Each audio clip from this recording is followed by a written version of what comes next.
Alright guys, now I am a little bit late to this, but with the Chronicled Wish banner coming up in a few days, I want to talk about this because this is kind of a trap, and a lot of people might want to skip this, but let me explain why.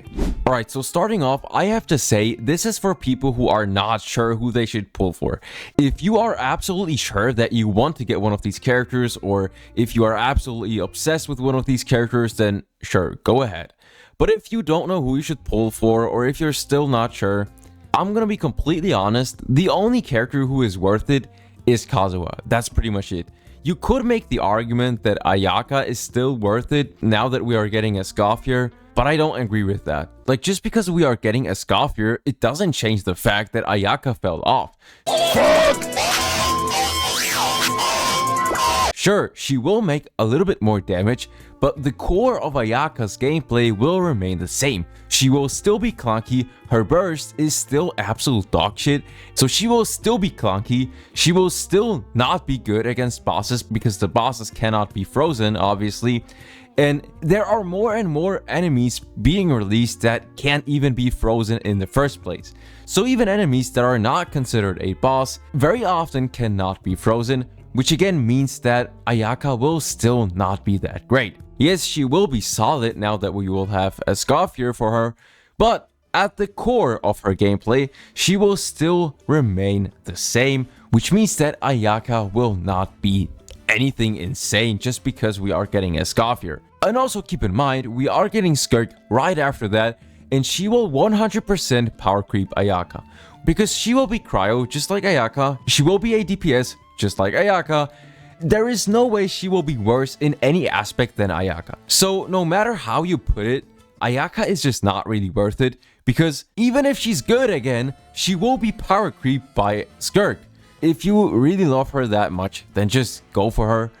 But from a meta perspective, from a logical standpoint, it's just not worth getting Ayaka, because what's the point of getting her if she's gonna get power creeped in one patch? You know, it's not really worth it if you ask me. Now moving on to the other characters, Ayato got absolutely power creeped. We got Muelani now, we got Neuvillette.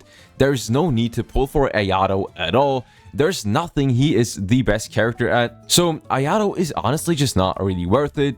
Then we got Yoimiya. She is absolutely trash. Like, there is no need to pull for her at all. She is probably one of the worst 5 stars you can pull for right now. If it was me, even if I liked Yoimiya personally, I still wouldn't pull her because she's just so bad. Then we have Chiori, which there are some teams in which she could be good in.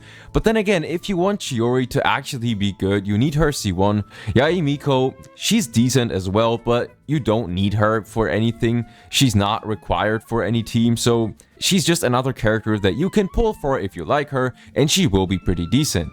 Now as for Ito, honestly, Navia is literally better in every aspect than Ito. With Kokomi, however, it's honestly kind of hard to tell, because Kokomi is pretty good for Nilo teams and for freeze teams, which there will be a lot of new freeze teams now that we will have Escoffier, but Kokomi by herself, she literally can't do anything except healing. She doesn't deal any damage, she doesn't give any buffs, all she does is literally just heal your team. So I'll leave that decision up to you, but in my opinion, the only character who is actually worth it from a logical standpoint is Kazuha. Because he is still one of the best characters in the game, and he will remain at the top for a very long time because of his grouping, and I'm pretty sure that we won't get any character anytime soon that will be able to group enemies like he does. So if you somehow don't have Kazuha yet, then this is the perfect time to get him, or at least you should definitely consider getting him. Now the weapon banner is actually quite interesting.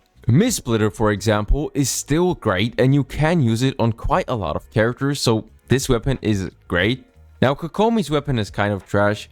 Thundering Pulse is a stat stick essentially, and you can use it, but I have it myself and I don't think you need it. So it's a decent bow, but definitely not that crazy. Same thing goes for Yoimiya's weapon, and same thing for pretty much any weapon that is listed here, apart from Mist-Splitter and Freedom Sword. Now when it comes to Freedom Sword, I think it's a little bit overrated. This weapon gives you a little bit of extra damage for your team, but it's not that insane. If you want to pick up one of these weapons, then it should be Mist Splitter Reforged. Any of these other weapons are still good, but they're just not that crazy, and I don't recommend spending that much wishes on any of these weapons apart from Mist Splitter. And even then, you don't really need any of these weapons, but it's just that weapons like Mist Splitter are so good because you can use it on so many different characters. Now, before you go ahead and pick up Kazuha or Mist Splitter or any of these other characters or weapons from the Chronicled Wish banner, keep in mind we are getting Escoffier in the same version, and then right after that we are getting Skirk in version 5.7. If you are considering Skirk in version 5.7, if you think about getting her, let me tell you that Skirk really needs Escoffier. So not having Escoffier for Skirk is going to be a huge damage loss. I know she's not out yet and we still have to test all the teams and everything, but I can guarantee you that Skirk without Escoffier, it just won't feel good to use. It will be very bad compared to Skirk with Escoffier. Now I'm assuming that most of you are looking forward to Skirk, and if that's the case, then you definitely should get Escoffier, or you should at least try. Just keep that in mind. If you want to get Skirk, don't waste any pulls on the Chronicled Wish banner and try to get Escoffier instead. That is my recommendation, and I will be doing the same thing. I'm not hating on any of these characters or any of these weapons, it's just that all of these characters have fallen off. They're just not worth it, apart from obviously Kazuha and maybe Ayaka. But with that being said, let me know who you are going to pull for. I'm going to pull for Escoffier and Skirk. So with that being said, I wish everyone a nice and wonderful day.